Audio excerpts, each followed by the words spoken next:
विष्णु जी को जब आकाशवाणी हुई, उसने परमात्मा की आकाशवाणी मान के वापस माँ के पास आ गया।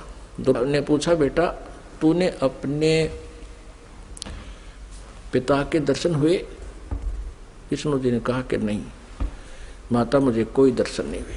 और माता ने पूछा, फिर ये तेरा हाल ऐसा कैसा हो गया कि ऐसे ऐसे शेष नाग के लोक में चला गया? उसने मेरे साथ ऐसा किया और आकाशवाणी में कहा है कि इसको अब मत मार, द्वापर युग में जब तू श्री कृष्ण रूप में जाएगा तब तुझे इसका बदला दिलाऊंगा।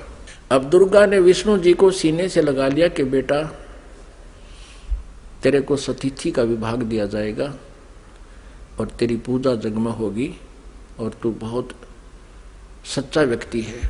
अब तीसरे शिव जी के पास दुर्गा गई, अपने पुत्र के पास, और कहा, बेटा तेरे 2 भाइयों को तो पिता के दर्शन हुए नहीं, उन्होंने खूब ट्राई कर ली, अब आप भी खोज कर लो अपने पिता की, कहीं फिर बाद में सृष्टि कर्म शुरू हो जाए, उसके बाद तुम जाओ कितने संन्यास धारण करो, अभी जाके खोज कर ले।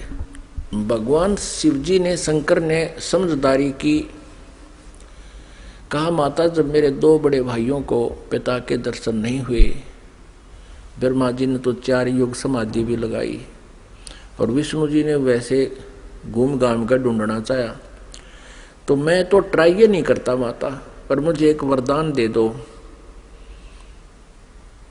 दुर्गा से शिव जी ने कहा, तमोगुण शिव ने कहा कि मुझे एक वर दे दो माता कि मेरी मृत्यु कभी ना हो, मैं अमर हो जाऊं। अब दुर्गा ने कहा कि बेटा, श्री देवी ने कहा कि पुत्र यहाँ ऐसा नहीं हो सकता, जिसका जन्म है उसकी मृत्यु होगी ही होगी, ये मेरे बस से बाहर की बात है, लेकिन मैं तुझे एक विधि बताती हूँ जिससे तेरी आयु सबसे अधिक हो जाएगी। तो भगवान शिव ने कहा कि माता वही कृपा कर दो।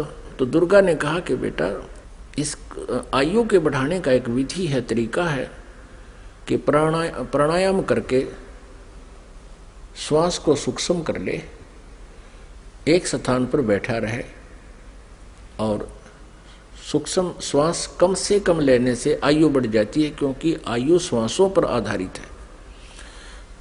तो भगवान शंकर ने यही सिरोधार्य किया, जैसे आप किया गया। आप देखते हो ज्यादातर भगवान शिव जी समाधिस्थ रहते हैं।